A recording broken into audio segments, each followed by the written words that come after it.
Forests at Risk, the Carbon Offset Strategy.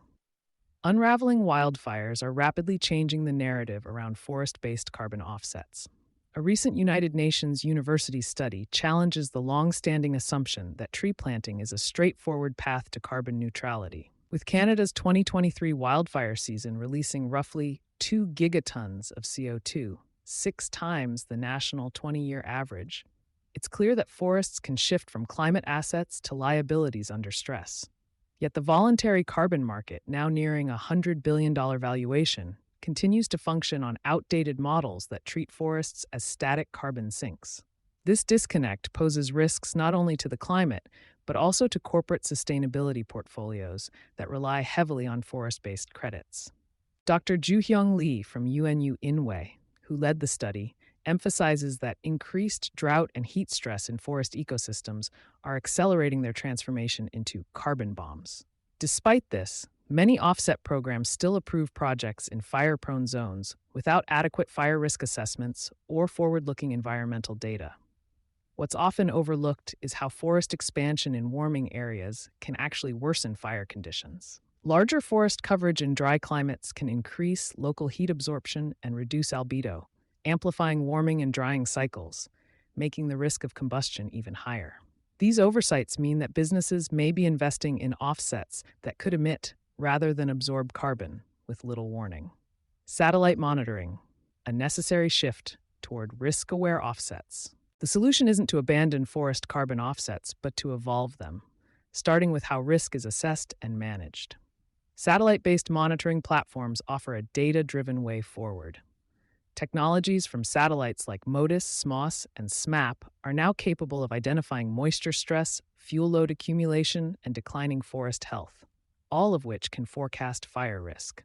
These tools allow companies to move from reactive forest management to a more proactive, risk-informed approach.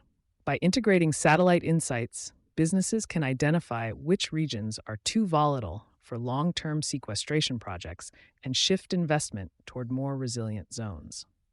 Real-time soil moisture tracking, pest outbreak detection, and even thermal pattern analysis offer a window into the shifting conditions that determine a forest's carbon balance. Incorporating this intelligence into carbon market protocols can help ensure that credits reflect actual durable carbon reductions. Initiatives such as the Global Wildland Fire Network and the Global Fire Management Hub could serve as foundations for embedding this technology into existing carbon frameworks.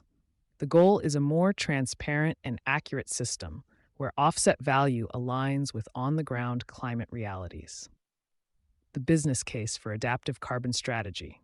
For corporate climate leaders, this means rethinking offset procurement as a due diligence process. Instead of valuing projects by the volume of trees planted, companies should examine local hydrology, fire history, soil conditions, and regional climate forecasts. Some areas may be better suited to non-forest solutions like regenerative agriculture, controlled grazing, or strategic harvesting, methods that can preserve soil carbon without amplifying fire risk. This shift also opens the door to innovation. Environmental consultancies, satellite analytics startups, and ESG data firms are well positioned to build new services around adaptive carbon offset evaluation with a clear opportunity for companies navigating and supporting this evolving landscape. Professor Kaveh Madani, director of UNU Inwe, underscores the point. Forests remain essential climate tools, but only when managed dynamically and supported by real-time data. Without that, offset markets risk losing their credibility and their climate impact. You've been listening to Sustainability Soundbites from E+E Leader. For more information on sponsorship opportunities, reach out to our team today.